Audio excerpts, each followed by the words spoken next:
സംസ്ഥാനത്തിന്റെ കടമെടുപ്പ് പരിധി വെട്ടിക്കുറച്ചതിൽ കേന്ദ്ര സംസ്ഥാന സർക്കാരുകളുടെ ചർച്ച ഇന്നാണ്. ധനമന്ത്രി കെ എൻ ബാലഗോപാലിന്റെ നേതൃത്വത്തിലുള്ള 4-അംഗ സംഘം ഡൽഹിയിൽ എത്തിക്കഴിഞ്ഞിരിക്കുന്നു. ചർച്ച എപ്പോഴായിരിക്കും? വലിയ പ്രതീക്ഷയിലാണോ കേരള സംഘം?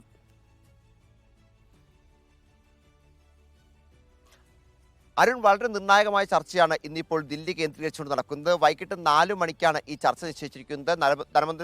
ധനമന്ത്രി കെ എൻ ബാലഗോപാൽ അടക്കമുള്ളവർ ഇവിടെ എത്തിയിട്ട് അതോടൊപ്പം തന്നെ ചീഫ് പ്രിൻസിപ്പൽ സെക്രട്ടറി മുഖ്യമന്ത്രി, അതോടൊപ്പം തന്നെ ധനകാര്യ സെക്രട്ടറി, അതോടൊപ്പം തന്നെ അഡ്വക്കേറ്റ് ജനറൽ ഉൾപ്പെടെയുള്ളവരാണ് ഇന്ന് ചർച്ചയിൽ പങ്കെടുക്കുന്നത്. ഈ ചർച്ചയിൽ പ്രധാനമായും കേന്ദ്രത്തോട് കേരളം ആവശ്യപ്പെടാൻ പോകുന്നത് ഈ കടമെടുപ്പ് പരിധി വർദ്ധിപ്പിക്കണം എന്നുള്ളതാണ്. പ്രത്യേകിച്ച് വലിയ സാമ്പത്തിക പ്രതിസന്ധിയിൽ കൂടിയാണ് കേരളം കടന്നു പോകുന്നത്. PF ഉൾപ്പെടെ കൊടുക്കാൻ പറ്റുന്ന സാഹചര്യം ഉണ്ട്. അത്തരത്തിൽ സങ്കീർണമായ സാഹചര്യത്തിൽ കൂടി കടന്നു പോകുമ്പോൾ ഈ കടമെടുപ്പ് പരിധി ഉയർത്തണം, അല്ലെങ്കിൽ അതിന് കടമെടുക്കാൻ അനുവദിക്കണം എന്ന നിലപാട് കേന്ദ്രത്തിന് മുന്നിൽ എന്താണെങ്കിലും കേരളം ഇന്നിപ്പോൾ അവതരിപ്പിക്കും. പക്ഷേ അതിനൊരു അനുകൂല തീരുമാനം കേരളത്തിന് ലഭിക്കുമോ എന്നത് പ്രധാനപ്പെട്ടതാണ്. പ്രത്യേകിച്ച് കേരളം പോലെ തന്നെ പ്രതിപക്ഷം ഭരിക്കുന്ന മിക്ക സംസ്ഥാനങ്ങളും ഇതേ പ്രതിസന്ധി അനുഭവിക്കുന്നുണ്ട്.